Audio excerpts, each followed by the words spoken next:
Ethan knelt beside the water, holding her carefully. "Tell me what to do." She touched the water's surface with 2 trembling fingers. The river reacted instantly. Glowing ripples spread outward like gentle rings of light. "The water welcomes us," Lyra whispered. "Put my hands in it." Slowly, Ethan guided her hands into the glowing river. For a moment, nothing happened. Then everything changed. Blue light burst from beneath the water, rising like soft mist around Lyra's body. Her silver skin brightened. Warmth returned to her tiny hands. Her pulse steadied, and her glow, once weak and fading, now grew stronger, more alive. Ethan watched with wide, amazed eyes. "Lyra, it's working." She looked up at him with a small smile. "Your world. It is kind." But their peace did not last. A violent red beam sliced through the trees behind them. Ethan whipped around. The collector had found them. He emerged from the forest, like a nightmare, his massive body glowing with rage, his 3 red eyes burning fiercely. The ground shook under each step he took. Metal cables dragged behind him like monstrous tails. He scanned the riverbank, his gaze locking directly onto Lyra. "There you are." The collector's voice echoed, metallic, emotionless, terrifying. Lyra gasped. "He sensed me." He ignored the orb. "Ethan, run!" But Ethan did not move. He stood up, placing himself between Lyra and the collector. "No one is taking her," he said. The collector tilted his massive head. "A human defending a star child? Irrational. You cannot stop me." Ethan's hands shook, but he did not step back. "Maybe not, but you'll have to go through me." A robotic laugh echoed from the collector's body, cold and sharp. "Very well." He raised his arm. A red beam charged. Lyra cried out, "Ethan, no!" But at that exact moment, the river exploded with light. The water rose like a living creature, forming a glowing barrier between Ethan and the collector. The beam fired, but the river absorbed it completely, twisting the red light into harmless ripples. The collector stepped back in shock. "Impossible. This planet has no such defenses." Lyra stood weakly, water glowing around her feet. "It protects its own." The river responded again, rising higher, swirling around her like flowing energy. She lifted her hands, and the water followed her command. "Ethan gave me life," she whispered. "And your world gives me strength." The collector roared and charged forward. Lyra raised both hands. A towering wave of blue, glowing water surged upward, 10 feet, 20 feet, then crashed forward like a living shield. The wave struck the collector with unstoppable force, throwing the massive creature backward into the forest. Trees snapped like twigs beneath his weight. The valley shook as he smashed into the ground far away. Silence followed. Only the river glowed. Ethan turned to Lyra, shocked, breathless. "Lyra, you did that?" She staggered slightly, the glow around her softening. "The river helped me, but I am still weak." Ethan rushed to her side. "It's over. He can't come back after that." Lyra shook her head. "He will return someday. But for now, we are safe." She looked up at him with gentle eyes. "You risked your life for me many times tonight." Ethan knelt and touched her hand. "You changed my world, Lyra. I wasn't letting you go." Her glow reflected in his eyes. She leaned against him, tired but alive. "You are not alone anymore, Ethan. And neither am I." The river glowed brighter, as if blessing their bond. For the first time in years, Ethan felt hope, real, warm, living hope inside his heart. The tiny alien girl had transformed his world, and this was only the beginning of their story. Night slowly settled again over the forest, calmer than before. The river kept glowing gently, wrapping Lyra in soft healing energy. Ethan sat beside her on the riverbank, exhausted but relieved. His clothes were torn, his arms scratched, his breath heavy. But Lyra was alive. For long minutes neither of them spoke. Only the sound of flowing water filled the silence. Finally, Ethan asked softly, "How much did the river heal you?" Lyra lifted her hands. They glowed softly, brighter than before. "Enough to stand. Enough to breathe without pain. But I am still far from strong." Ethan nodded. "It's okay. We'll take things slow now." But Lyra shook her head. "We cannot slow down, Ethan. The collector never stops. A creature like him cannot be defeated by water or walls. Only distracted. Delayed." Ethan frowned. He was thrown halfway into the valley. He won't wake up soon. Lyra looked into the sky, her glowing eyes full of worry. "He does not come alone." Ethan's heart tightened. "What do you mean?" Lyra pointed upward. The sky above the forest, the calm dark sky, began to ripple. Not like clouds, not like wind, but like something bending the night itself. A faint circle of red appeared overhead, glowing like a burning wound in the sky. Ethan's breath caught. "Is that—" "Yes," Lyra whispered. "His real ship." The circle widened, growing brighter, like a giant red eye staring down at them. Lyra grabbed Ethan's hand. Her fingers trembled. "He crashed down there. But his main body stays watching from above. That signal you heard, the orb's alarm, it reached the ship too." Ethan stared at her, realizing the truth. This was always bigger than one monster. Lyra nodded. "The collector sends parts of himself, machines, clones, hunters, to hunt. But his ship carries the real intelligence, the real power."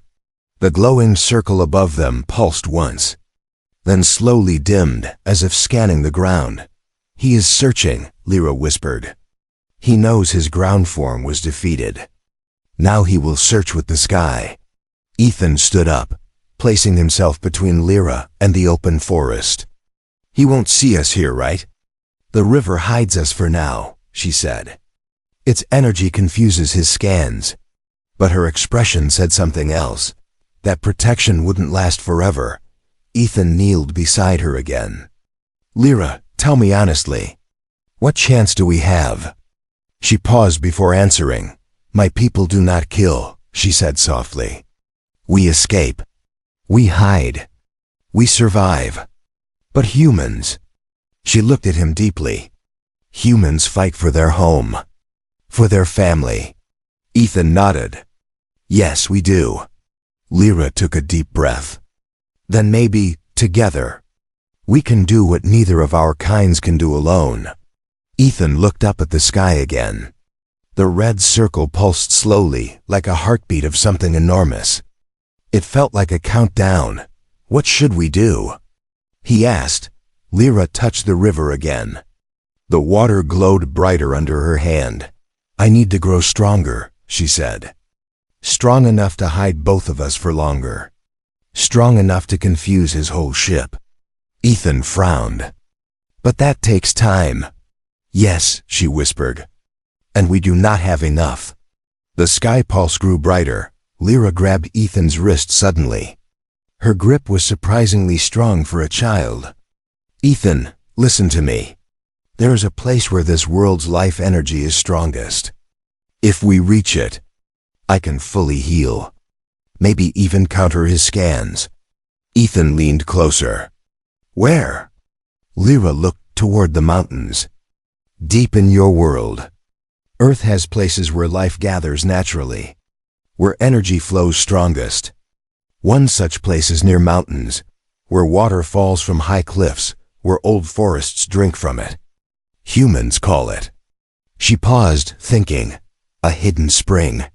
Ethan knew a place like that. An old ranger had once told him of a hidden waterfall deep in the valley, far from human roads, untouched by towns.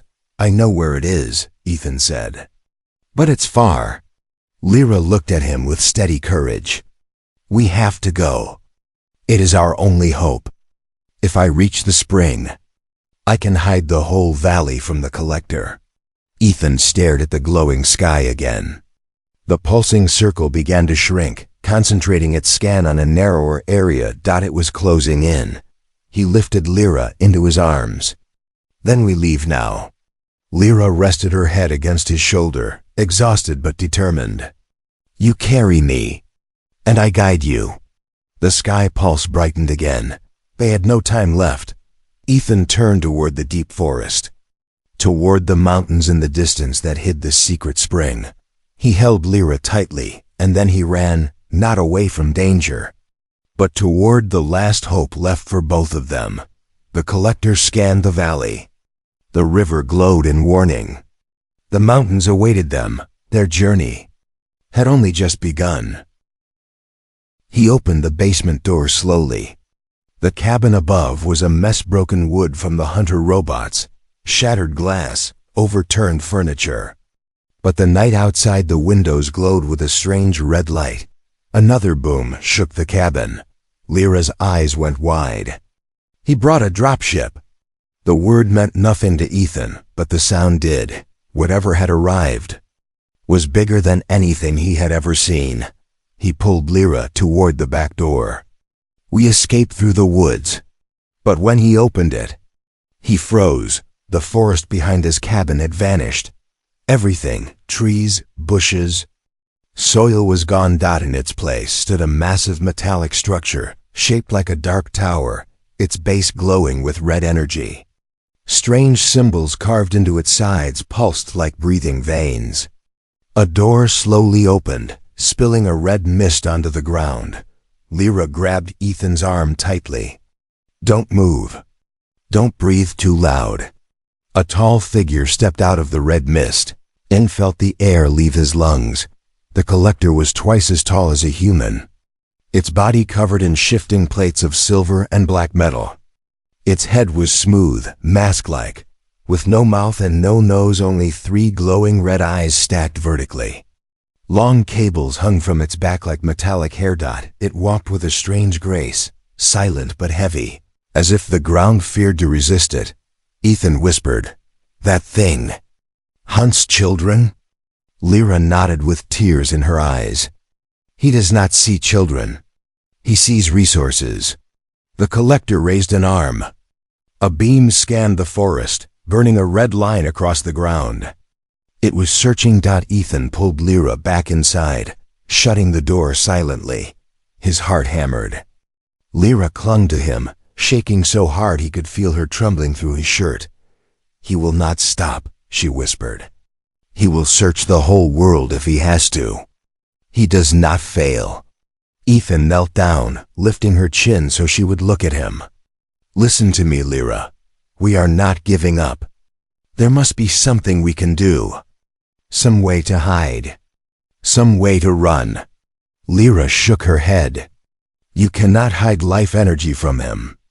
Not for long." Ethan stared at the glowing orb again. Then an idea hit him. "Lyra," he said slowly, "can you transfer your energy into something else? Not your whole life, just the signal he's tracking." Lyra blinked in confusion. "Transfer? My signal?" "To the orb," Ethan said. "Let it run away. Let it go far. Let it distract him." Lyra gasped. "That could work. He will chase the strongest signal." Ethan lifted the orb. "Then let's give him something to chase." For the first time since the danger began, a spark of hope lit in her glowing eyes. "But Ethan," she whispered, "if we do this, we must run fast. Very fast." Ethan tightened his grip on her hand. "I'm not losing you," he said. "Not tonight." And outside, the collector took one slow step toward the cabin. As the real battle was just about to begin, the collector's red scan light swept across the forest, outside like a giant hungry eye, burning everything it touched. Ethan held the glowing orb tightly while Lyra stood beside him, breathing fast, her tiny hands trembling. The cabin walls vibrated with the force of the alien machine stepping closer. "We don't have much time," Ethan whispered. Lyra nodded, her silver skin glowing faintly again. Place the orb on the floor. Ethan knelt and set it gently down. Lyra touched the orb with both hands, and a soft blue light spread from her palms into the sphere. Her fingers shook, but she kept going. What are you doing? Ethan asked. Moving my signal, she whispered. My life trace. My essence pattern. The collector follows this pattern. The orb flickered violently. Lyra gasped as another wave of energy left her body. Lyra, stop! Ethan reached for her. No! She cried. If I stop now, he will find me. Her small body shook, her knees nearly collapsing, but she didn't let go. Ethan held her shoulders steady while she poured more and more of her energy into the orb. Finally, the orb glowed so brightly it lit the whole cabin with blinding white-blue light. Lyra fell backward into Ethan's arms. It is done. Ethan caught her, feeling how cold her skin had become. You're freezing. She nodded weakly. The orb now shows a strong version of me. The collector will follow it. The ground shook violently again. A huge shadow passed over the roof. He's right above us, Ethan whispered. Lyra's eyes widened. We must release the orb. Far, far away. How? Ethan asked. I can't throw it miles away. Lyra managed a weak smile. You don't need to throw it. She pointed toward the forest, a hidden path, a slope leading down toward the old river trail. Machines cannot move well in deep forest, she whispered. The orb must go there. Ethan grabbed the orb, its light almost burning his hands. What about you? I stay. Behind you, she said, breathing shallowly. I can walk. A little. A loud crash shook the cabin roof. Tiles fell, dust rained down, and red light poured through a new crack in the wood. The collector was tearing the house apart. Move! Ethan shouted. He scooped Lyra into his arms and ran out the back door, sprinting toward the dark forest. The orb pulsed wildly in his hand like a living heart. Behind them, the collector roared not with a voice, but with a sharp metallic screech that shattered nearby branches. Ethan ran. Branches cut his arms. Roots tripped his feet. Lyra held onto his neck, weak but conscious, whispering directions through the pain. Left. Now right. Slide down the hill. The forest grew thicker, darker. Red light beams shot between the trees behind them. He is scanning, Lyra whispered. He thinks we are close. Ethan clutched the orb tighter. That's what we want. He stopped at a deep slope where the forest opened into a wide, stony drop toward the river. The sound of rushing water echoed far below. Here? Ethan asked. Lyra nodded. Release it. Ethan took a deep breath, pulled his arm back, and threw the orb with all his strength. It rolled, bounced, then fell off the slope, tumbling down the cliff, smashing against rocks, but instead of breaking, it flew faster and faster, heading toward the riverbed far below. The orb glowed brighter the farther it went. Behind them, the collector suddenly turned. The red scan lights shifted direction. His sensors locked onto the orb. He took the bait. Lyra whispered weakly. Ethan didn't wait. He carried her deeper into the forest, farther from the trail, hiding in the thickest cluster of trees. The night sky flashed red as the collector leapt toward the slope.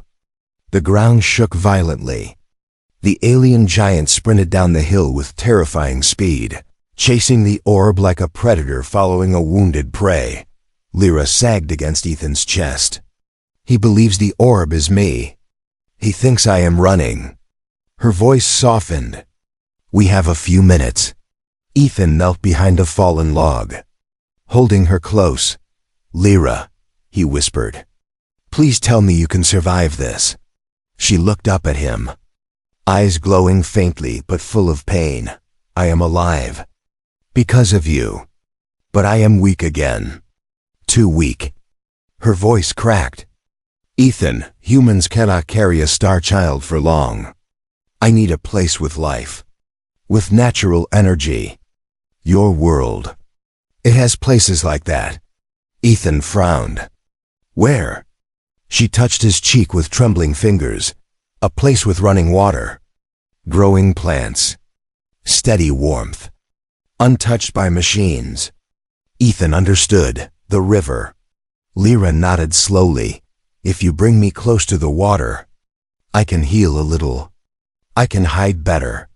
I can live. Another loud boom echoed from the valley. The collector was tearing through rocks in search of the orb. We have to move, Ethan said. He lifted her gently and stood. This time his fear was gone. This time he wasn't running away. He was carrying hope. And Ethan began moving through the forest toward the river, toward the one place left that could save the tiny alien girl who had changed his world. Ethan hurried through the thick forest, carrying Lyra close to his chest. Her breathing was weak again. Her glow flickered like a candle in strong wind. She held onto him tightly, but her fingers felt almost weightless. Behind them, far down the valley, the earth shook with the collector's furious hunt. He was destroying everything in his path, but Ethan did not look back. All he saw was the river ahead. A thin silver line visible through the trees under the moonlight. Just a little more, he whispered to her. Stay with me. Lyra opened her eyes slightly. I trust you. Ethan, her voice was fading, but her belief in him made his heart push harder with every step. He crossed over roots, crashed through bushes, breathed cold air deep into his lungs, and sprinted the last few meters until he reached the riverbank. The river was wide, calm, glowing faintly under the moon. The sound of rushing water filled the night like a soft lullaby. Lyra's eyes brightened slightly. This place is alive, she whispered. Lyra screamed softly and hid behind Ethan. The hunters were testing the walls. Ethan backed away slowly. Basement, he whispered. We need to get to the basement. He lifted a trapdoor near the kitchen and helped Lyra climb down. When he followed her and closed the trapdoor above them, the basement fell into darkness. Only Lyra's faint blue glow lit the room. The scratching at the door above grew louder. They know we are here, Lyra whispered. I know, Ethan replied. But they're not taking you. A sudden loud bang shook the entire house. Dust fell from the ceiling. Chairs toppled over upstairs. Ethan held Lyra close. They're trying to break in. Lyra's voice trembled. I should not have come to your world. I am sorry, Ethan. Don't say that, he whispered. You didn't choose this crash. And you're not alone now. The little girl stared up at him, tears in her glowing eyes. Another bang, louder this time. The hunters were smashing the front door. Ethan looked around desperately.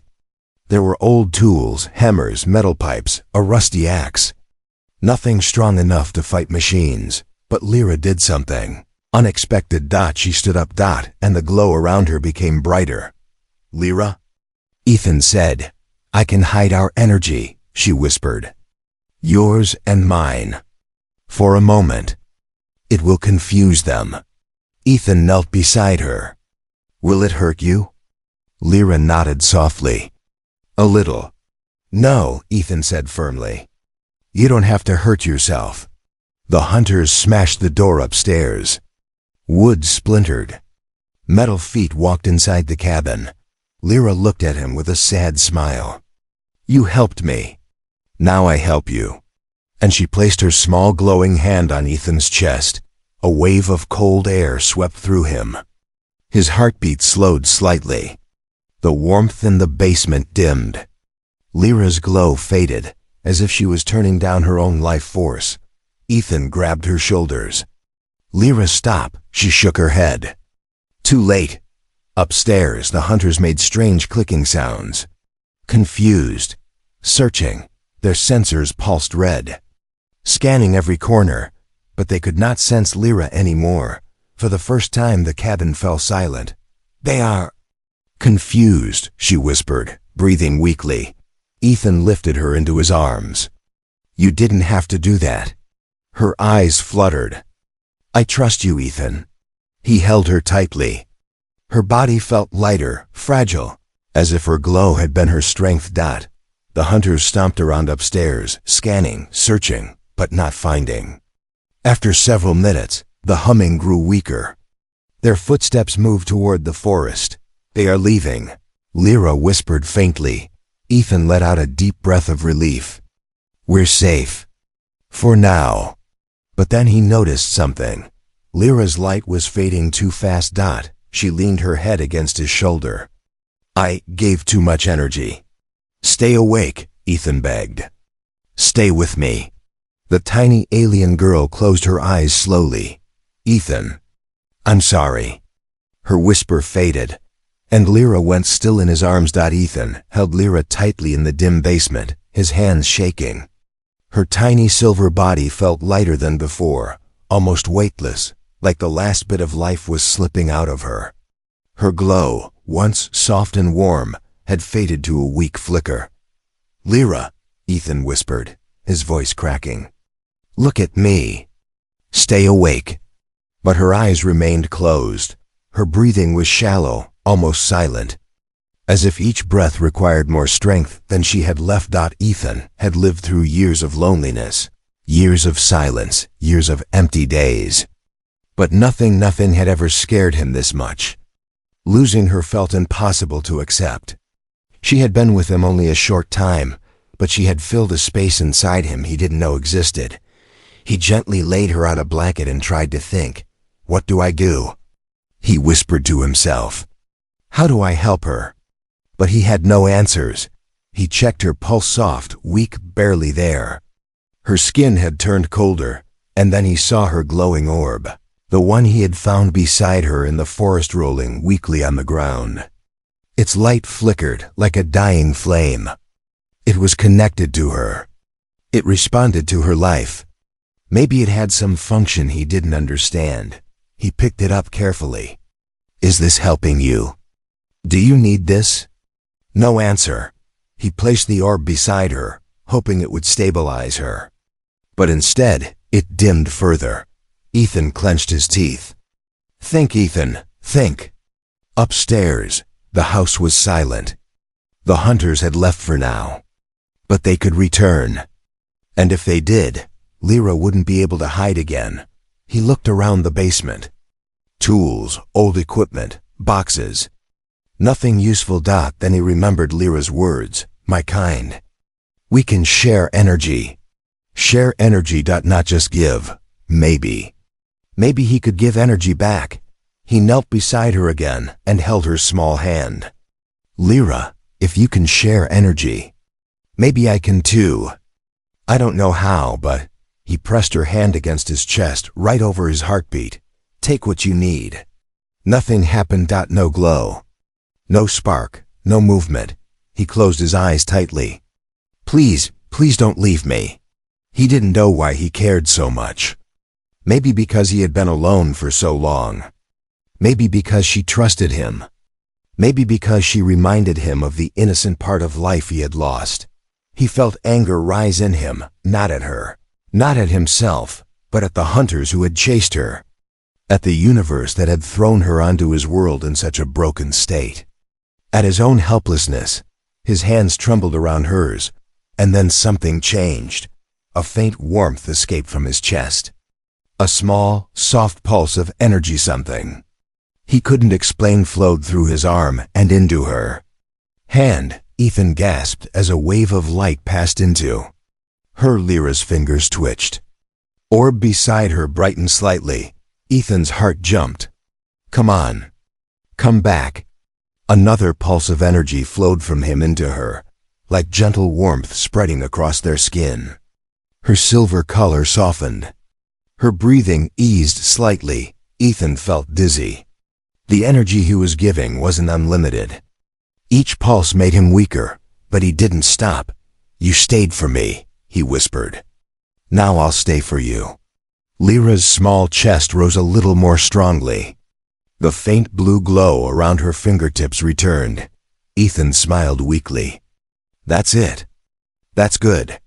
But then she jerked suddenly, her eyes flying open in panic. She gasped sharply and pulled her hand away. Ethan, no. She cried. Humans cannot give energy. You will. She stopped, staring at him with wide, glowing eyes.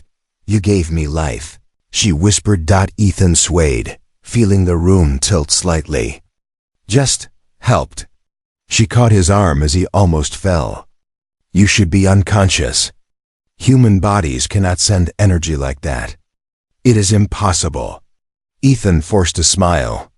I'm full of surprises. Lyra touched his face gently. Her glow returned stronger, brighter than before. The orb beside her lit up with new strength. You risked your life for mine, she said softly. I wasn't letting you go. Ethan whispered. Lyra looked at him for a long moment, like she was seeing him differently, deeper. Then she hugged him, her small arms wrapping tightly around his chest. I am alive because of you, she said. Ethan hugged her back, relief washing through him, but their moment did not last long. Sudden loud beep beep came from the glowing orb. Lyra's face turned pale. They are coming back. Ethan froze. The hunters? No, Lyra whispered.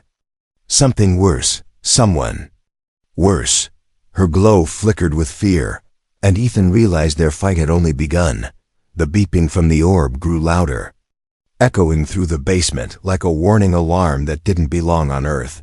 Ethan stared at it, confused and tense. Lyra stood frozen, her silver skin losing color again. But this time not from weakness, this time from fear. Ethan said softly, What does that sound mean? She hugged herself tightly, her voice trembling. That signal. It is not from the hunters. It is from someone who commands them. Someone far stronger. Ethan felt the air grow colder around them. Who? Lyra swallowed hard. The Collector. Even the name sent a sharp shiver up Ethan's spine. Is he a person? Ethan asked. Lyra shook her head slowly. Not a person. Not machine. Something between both. A being who travels world to world, gathering rare life forms. He wants my kind the most. Our energy is valuable. Valuable? Ethan repeated, anger rising in his chest. Lyra nodded weakly. He would sell us. Or use us. Or break us to take our power. He has taken many before. Ethan clenched his fists. He's not taking you. Lyra looked at him with a sad smile. You are brave, Ethan. But the Collector is not like the hunters you saw. His machines destroy forests. They level mountains. They track life essence from great distance. Ethan bent down and picked up the orb. Its glow pulsed like a heartbeat, bright, then dim, bright, then dim. Can we turn it off? He asked. Lyra stepped back. Don't touch it too long. It will sense your energy too. Ethan dropped it quickly. The orb rolled away, still pulsing.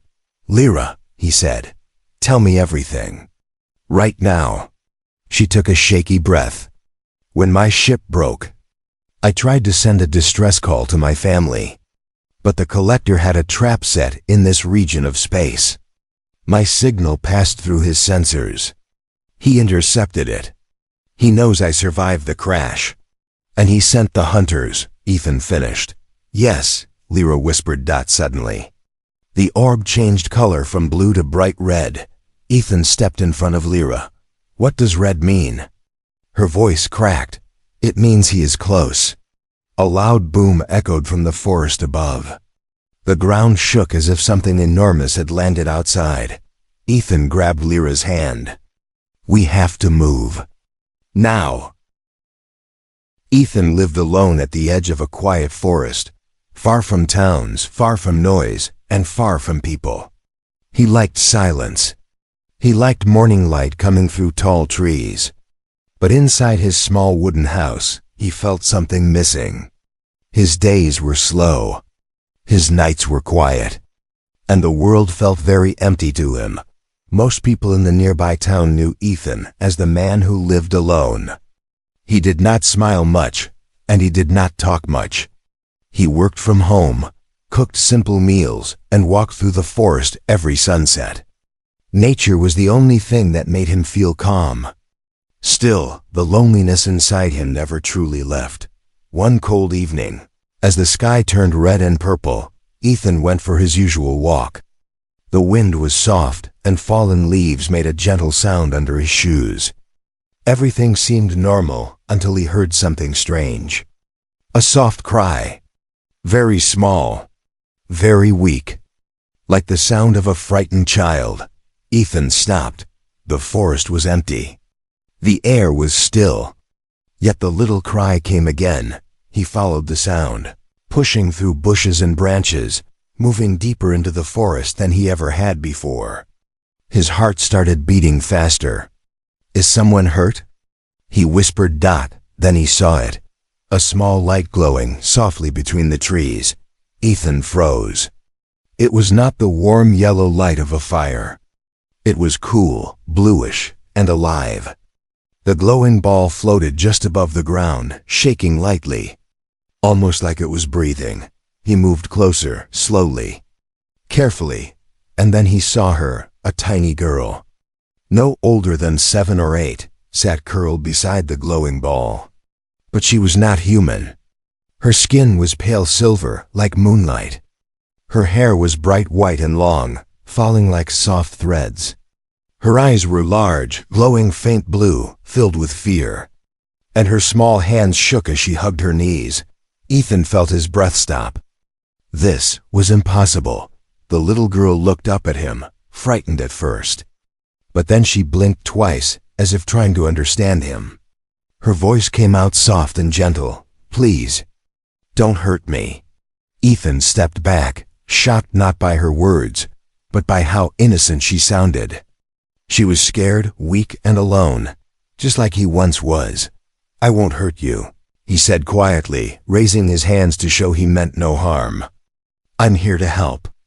Are you lost?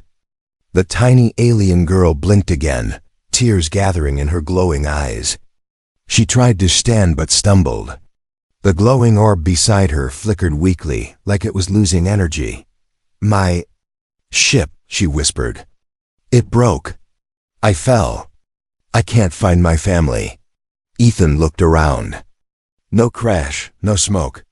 No noise. It must have happened far away, or deep in the forest, hidden. He crouched low to her level. You're injured, he said softly. You need help. The little alien girl hesitated. Why? Do you help humans help only their own kind? Her question hit him deeply. He once believed the same. People never helped him when he needed someone most. That is why he had chosen loneliness. But looking at the frightened tiny girl, something inside him changed. No one deserves to be alone, Ethan replied. For the first time, her eyes softened. She reached out with a tiny hand trembling. Ethan gently held it, surprised by how warm her skin was. The glowing orb beside her dimmed further. A warning. She needed shelter soon. I'll take you to my home, Ethan said. I'll keep you safe. She nodded slowly. My name is Lyra. Lyra, he repeated, as if he needed to memorize it. I'm Ethan. She smiled faintly, a small, delicate smile, but it warmed something inside him he thought had died years ago. Carefully, Ethan lifted her into his arms. She was light, softer than any human child, and she rested her head against his chest as if she already trusted him. The forest grew darker as he walked back, but Ethan did not feel alone anymore. Every step he took, he felt something new awakening inside him: purpose, responsibility, and a strange feeling of hope. He did not know it yet. But this tiny alien girl was going to change everything in his world. Ethan carried Lyra carefully through the dark forest, his arms steady, though his heart raced with confusion and worry. The tiny alien girl held onto his shirt gently, as if every sound in the night frightened her. Her glowing blue eyes moved from tree to tree, as if she feared something was following them. When Ethan reached his cabin, he slowly pushed the door open. Warm light filled the small room. It smelled of wood, tea, and old books. Lyra looked around with wide eyes, almost amazed by the simple human home. "You can rest here," Ethan said softly as he placed her on the couch. Lyra sat quietly but kept looking at the windows, worried. Ethan noticed her tension. "You're safe," he assured her. "No one will find you here." Lyra nodded but said nothing. Ethan walked to the kitchen to make warm soup. His hands shook slightly. Not because he was scared of her, he wasn't, but because his lonely routine had suddenly shattered. His life had been cold and empty for years. But now he had a tiny alien child in his home. Nothing felt real. When he returned with the soup, Lyra was staring at a plant on the table. She touched one of its leaves gently, and something incredible happened. The leaf glowed. Ethan blinked. "What did you do?" Lyra pulled her hand back. "I didn't mean to," she whispered. "I am sorry." "No, don't be sorry," Ethan said, placing the bowl down. "Just tell me what that was." Lyra hesitated. Her small fingers twisted together nervously. "My kind. We can share energy," she explained slowly. "Plants, animals, even machines. If something is weak, we can give it life again." Ethan stared at her, stunned. "You can heal things?" Lyra nodded. "But only when I am strong. Right now, I am not." Ethan handed her the bowl. "Eat, you'll get stronger." The tiny alien girl smiled shyly and began to eat. For the first time since he found her, some color returned to her silver skin. Her eyes glowed a little brighter. She looked peaceful, but the peace didn't last long. A sudden loud thump hit the door. Lyra gasped and dropped the spoon. Ethan stood quickly. "Stay here," he whispered. He approached the door slowly, expecting maybe an animal. But when he opened it, there was nothing outside. Only cold air and the rustle of leaves. He stepped out and looked around. Nothing unusual, yet something felt wrong. A strange shimmer in the trees. A soft hum, almost like electricity. Lyra appeared behind him, trembling. "They are here," she whispered. "Who?" Ethan asked. "My trackers." Ethan closed the door quickly and locked it. He knelt beside Lyra. "Explain. Who is chasing you?" Lyra hugged her knees. Her voice shook as she spoke. "When my ship broke, I sent a signal by mistake," she said. "Not to my family. To the hunters." "Hunters?" Ethan repeated, trying to stay calm. "They are not from my world," she continued. "They travel between planets. They take rare creatures to sell them. They saw my crash. They want me." Ethan felt a cold shiver run down his spine. "They would hurt you?" Lyra nodded silently. Ethan stood up and took a deep breath. His lonely world, which once felt so quiet and meaningless, now had danger, purpose, and something to protect. "We won't let them take you," he said firmly. Lyra looked up at him, surprised. "Why do you help me so much? You do not even know me." Ethan sat beside her. "Because I understand what it feels like to lose everything. I understand what it feels like to be alone." Lyra's eyes softened. She reached out with her tiny hand and touched his arm. Her touch was warm, and a small spark of blue light passed into his skin. Ethan felt a strange warmth spread through him, calm, hopeful, almost healing. "What was that?" he asked. "A gift," Lyra said softly.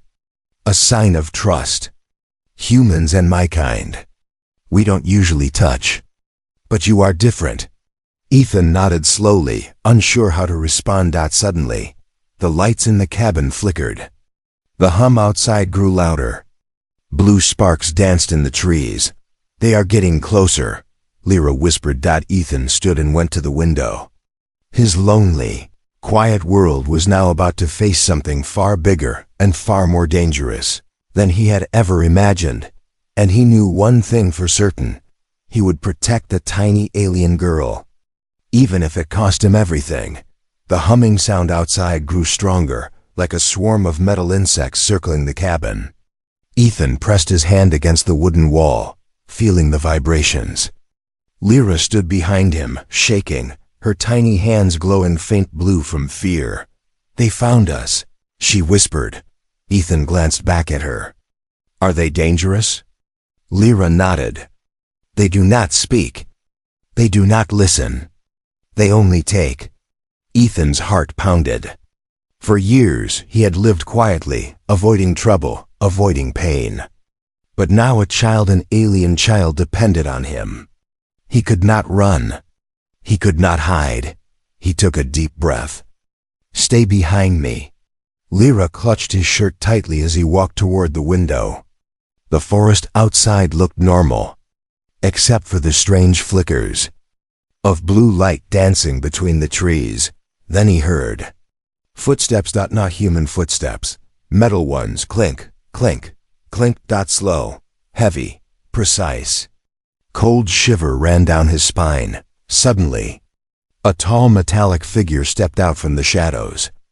Its body was shaped like a human, but all silver and steel, with glowing red eyes and long, sharp arms. Two more appeared behind it, spreading out across the yard. Ethan whispered, "Robots?" Lyra shook her head. "Hunters. Machines controlled by an off-world crew. They smell energy. They smell me." Ethan quietly locked the window and pulled the curtains. He moved to the door and slid the heavy wooden bar across it. "What do they want with you?" he asked, trying to stay calm. Lyra swallowed hard. "My kind has rare energy. They collect us and sell us." Ethan clenched his jaw. "Not happening." The metallic footsteps grew closer. The ground shook slightly as the hunters approached the cabin. One of them raised an arm, and its fingertips opened into sharp claws. A loud scratching sound tore across the door.